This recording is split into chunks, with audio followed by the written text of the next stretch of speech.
Saya mau katakan, Anda menjadi ahli Quran, Anda akan menjadi manusia yang pintar. Ya, ingat, Quran sendiri mengatakan tidak ada manusia yang bodoh. Yang ada dosen yang kurang kreatif dalam mengajar.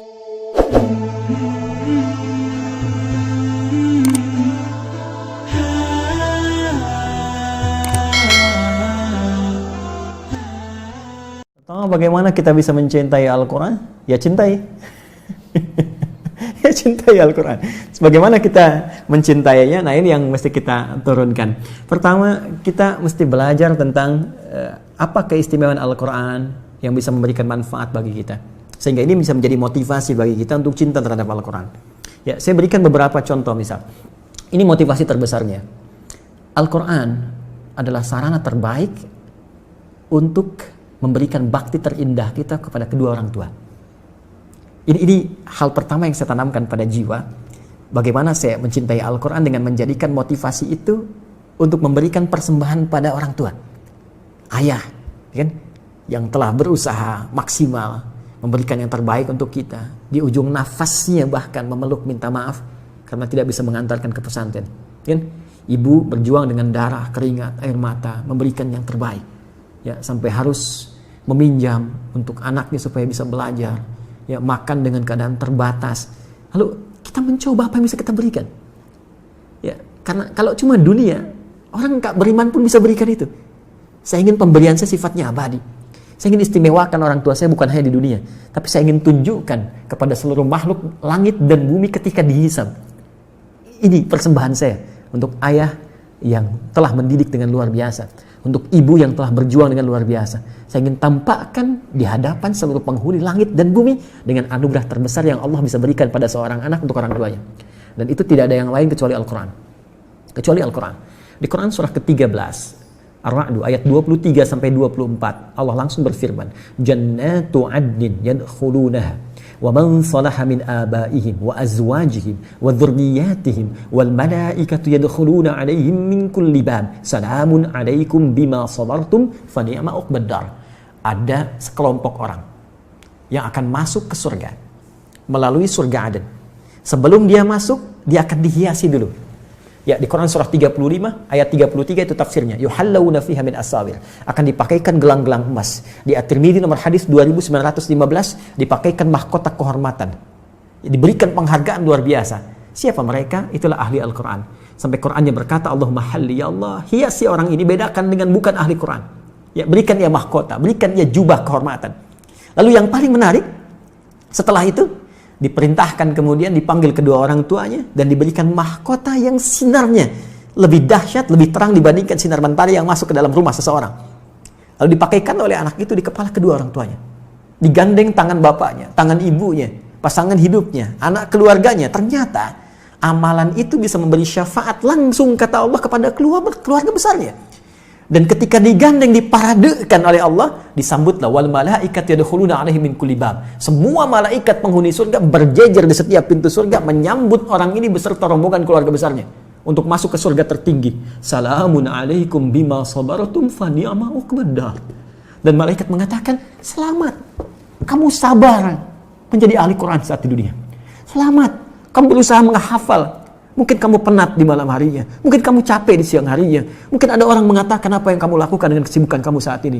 Tapi satu ketika malaikat berkata, silahkan nikmati tempat terindah yang belum pernah dijamah oleh siapapun karena kesabaran kau. Dan di antara yang paling dahsyat, kita tidak menjadi soleh pribadi. Tapi kita menjadi soleh sebagai seorang anak yang bisa membahagiakan kedua orang tua. Itu motivasi yang paling besar. Yang kedua, Nabi menyampaikan, khairukum man ta'allama al-Qur'ana wa 'allamah. Tidak ada orang baik, kata Nabi, menjadi puncak terbaik kecuali ahli Quran. Orang yang mau belajar Quran dan mengamalkannya.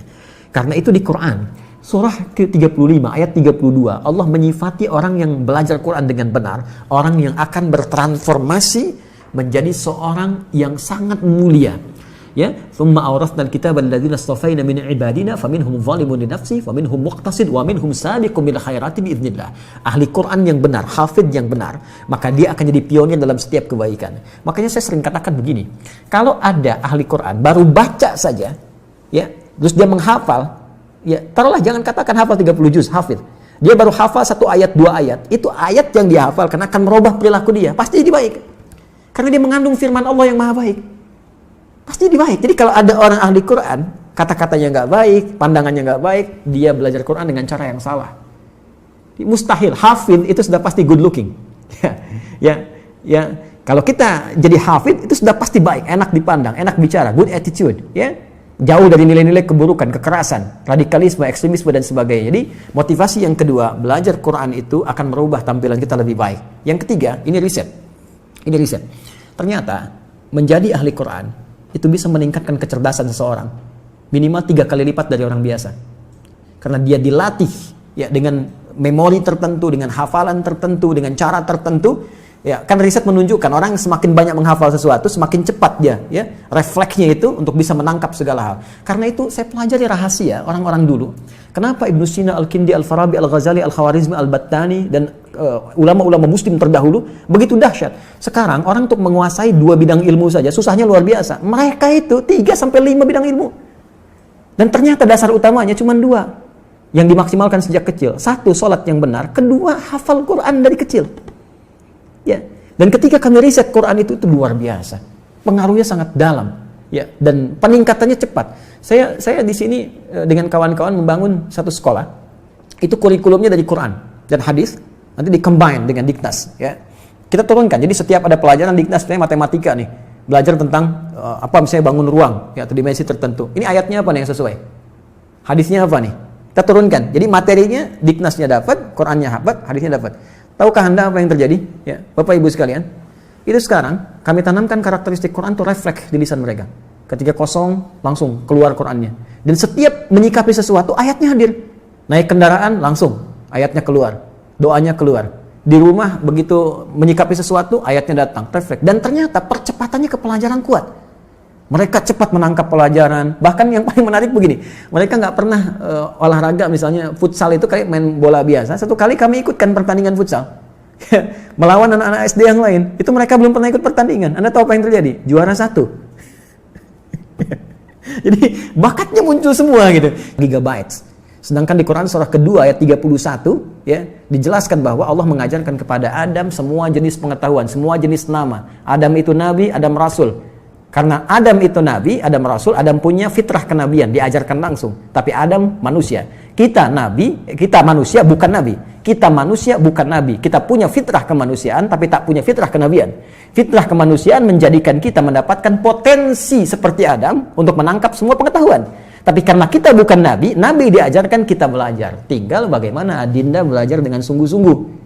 Maka turunkanlah kemudian ayat Quran untuk belajar Quran. Itu ada di Quran di surah ke-54 ya. Ayat ke-17, ayat 22, ayat 32, ayat 40. Itu kuncinya. Kemudian tingkatkan takwa kepada Allah untuk mempercepat. Itu ada di Quran surah kedua di akhir ayat 282. Ya, kemudian setelah itu nikmati pelajaran Qurannya sampai Allah memberikan kemudahan. Itu ada di Al-Quran di surah Al-Qiyamah 75 ayat 16 sampai dengan 18. Kemudian jangan cepat menyimpulkan saya nggak bisa. Belajar dengan benar. Belajar tajwid. Pakai bahasa Arab lebih bagus. Karena di situ ada pahalanya langsung. Ya, dan kita bisa belajar lebih banyak lagi. Sabar, bersabar. Nabi aja 23 tahun, masa Anda 23 hari pengen cepat selesai? Ya, bersabar karena ahli Quran dilihat dengan ikhtiarnya, bukan berapa banyak Quran yang Anda dapatkan. Kalau untuk menjadi jembatan supaya Anda bisa baca dengan Latin nggak ada masalah, tapi jangan jadikan kebiasaan. Itu pengantar supaya Anda bisa membaca dengan Arabnya. Di situ nanti Anda mendapatkan makna-makna yang lebih luas dibandingkan dengan Latin, karena ada perbedaan di situ, perbedaan tersendiri yang tidak ditemukan kecuali dengan menggunakan bahasa Arab. Ya, Allah Ta'ala a'lam bis-shawab. Jadi saya mau katakan, Anda menjadi ahli Quran, Anda akan menjadi manusia yang pintar. Ya, ingat, Quran sendiri mengatakan tidak ada manusia yang bodoh. Yang ada dosen yang kurang kreatif dalam mengajar. Mohon maaf. Jadi semua punya potensi. California University itu pernah mengadakan riset. Otak manusia, ya, memorinya saja, itu paling sedikit 100 juta gigabytes. Sedangkan di Quran surah kedua ayat 31 ya, dijelaskan bahwa Allah mengajarkan kepada Adam semua jenis pengetahuan, semua jenis nama. Adam itu nabi, Adam rasul. Karena Adam itu nabi, Adam rasul, Adam punya fitrah kenabian, diajarkan langsung. Tapi Adam manusia. Kita nabi, kita manusia bukan nabi. Kita manusia bukan nabi. Kita punya fitrah kemanusiaan tapi tak punya fitrah kenabian. Fitrah kemanusiaan menjadikan kita mendapatkan potensi seperti Adam untuk menangkap semua pengetahuan. Tapi karena kita bukan nabi, nabi diajarkan kita belajar. Tinggal bagaimana Adinda belajar dengan sungguh-sungguh. Maka turunkanlah kemudian ayat Quran untuk belajar Quran. Itu ada di Quran di surah ke-54 ya. Ayat ke-17, ayat 22, ayat 32, ayat 40. Itu kuncinya. Kemudian tingkatkan takwa kepada Allah untuk mempercepat. Itu ada di Quran surah kedua di akhir ayat 282. Ya, kemudian setelah itu nikmati pelajaran Qurannya sampai Allah memberikan kemudahan. Itu ada di Al-Quran di surah Al-Qiyamah 75 ayat 16 sampai dengan 18. Kemudian jangan cepat menyimpulkan saya nggak bisa. Belajar dengan benar. Belajar tajwid. Pakai bahasa Arab lebih bagus. Karena di situ ada pahalanya langsung. Ya, dan kita bisa belajar lebih banyak lagi. Sabar, bersabar. Nabi aja 23 tahun. Masa Anda 23 hari pengen cepat selesai? Ya, bersabar karena ahli Quran dilihat dengan ikhtiarnya, bukan berapa banyak Quran yang Anda dapatkan. Kalau untuk menjadi jembatan supaya Anda bisa baca dengan Latin nggak ada masalah, tapi jangan jadikan kebiasaan. Itu pengantar supaya Anda bisa membaca dengan Arabnya. Di situ nanti Anda mendapatkan makna-makna yang lebih luas dibandingkan dengan Latin. Karena ada perbedaan di situ, perbedaan tersendiri yang tidak ditemukan kecuali dengan menggunakan bahasa Arab. Ya, Allah Ta'ala a'lam bis-shawab.